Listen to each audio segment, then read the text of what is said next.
Upload তালিকায় 2002 সালের কোনো পেজ মিসিং।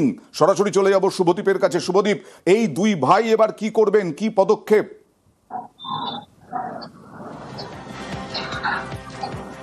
একেবারেই দেখো আনন্দা, তারা ইতিমধ্যেই কিন্তু পঞ্চায়েত স্তরে পঞ্চায়েতের যে সদস্য রয়েছেন তাকেও জানিয়েছেন, পঞ্চায়েত অফিসেও কিন্তু তারা জানিয়েছেন। তারা প্রশ্ন তুলেছেন নির্বাচন কমিশনের নতুন আপলোড হওয়া তালিকা নিয়ে, কারণ তারা 1995 সালে ভোট দিয়েছিলেন এবং 2002 সালেও কিন্তু তারা ভোট দিয়েছিলেন। তাই সেই সময় তালিকায় নাম ছিল বলেই কিন্তু তারা ভোট দিতে পেরেছিলেন। কিন্তু এখন নির্বাচন কমিশন যে তালিকা আপলোড করেছে 2002 সালের, সেই তালিকায় কিন্তু তাদের দুই ভাইয়ের নাম উধাও।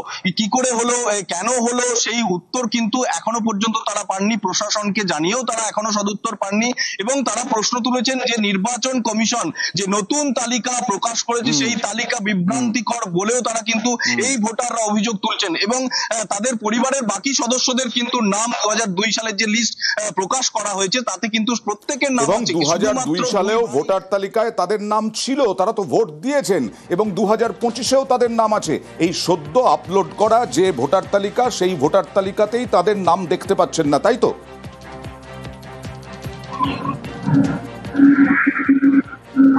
একেবারে 2002 সালে যেহেতু তারা ভোট দিয়েছিলেন, তুমি জানো ভোটার তালিকায় নাম না থাকলে কিন্তু ভোট দেওয়া সম্ভব নয়, কারণ তালিকা ধরে ধরেই কিন্তু বুথে 3 বার মেলানো হয় যে তালিকায় নাম রয়েছে কিনা, সেই নাম দেখে টিক মার্ক দেওয়া হয়, তারপরে কিন্তু ভোটের আঙুলে কালি দেওয়া হয়। খুব স্বাভাবিক, এবং খুব স্বাভাবিকভাবেই তারা আতঙ্কিত, কারণ 2002-এর সদ্য আপলোড করা সেই তালিকায় যদি নাম না থাকে তাহলে তো এবার এই এসআইআর এ নাম উঠবে না, স্পেশাল ইন্টেনসিভ রিভিশনে। যদিও আমরা দেখাবো যে আমরা খবর দেখিয়েছিলাম, তারপরে ভুল শুধরেছে নির্বাচন কমিশন অন্য একটি ক্ষেত্রে, এখানেও আমরা আশা করব। কিন্তু এখন এই নিয়ে রাজনৈতিক তরজা তুঙ্গে তৃণমূলের সাংসদ আর বিজেপি বিধায়ক।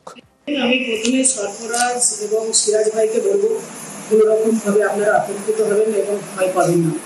তার কারণ আমরা প্রত্যেকেই জানি আজকে এসআইআর নাম করে এনআরসির পদে ডিটেনশন ক্যাম্প অনেক কিছু করার চেষ্টা করছে এবং মানুষকে ভয় ভীতি ধূমপানো চমকে ভয় ভীতিতে রাখার একটা যে প্রচেষ্টা, সেটা আমরা পরিষ্কার এবং আমাদের কাছে স্বচ্ছ ভাবেই উঠে আসছে বিষয়টা। সর্বোপরি আপনাদেরকে একটা কথা আমি বলতে পারি, আপনার বাবার নাম কিন্তু ভোটার লিস্টের নাম রয়েছে, কাজে ওনাদেরকে আমরা বলবো কোনোরকম আপনারা ভয় পাবেন না। তৃণমূল কংগ্রেস এবং সিপিআইএম তারা পরিকল্পিতভাবে এই প্যানিকটা মানুষের মধ্যে ছড়াচ্ছে যে তোমার নাম বাদ যাবে, তোমার নাম বাদ যাবে। কিন্তু এই যে যাদের কথা বললেন, এদের পিতা মাতার নাম 2002 সালের ভোটার লিস্টে আছে। অতএব এদের বিন্দুমাত্র টেনশন করার কোনো প্রয়োজন নেই। অযথা যারা আতঙ্ক ছড়ান তাদের এই আতঙ্কেরা আতঙ্কিত হচ্ছেন বটে, কিন্তু আতঙ্কিত হওয়ার কোনো প্রয়োজন নেই।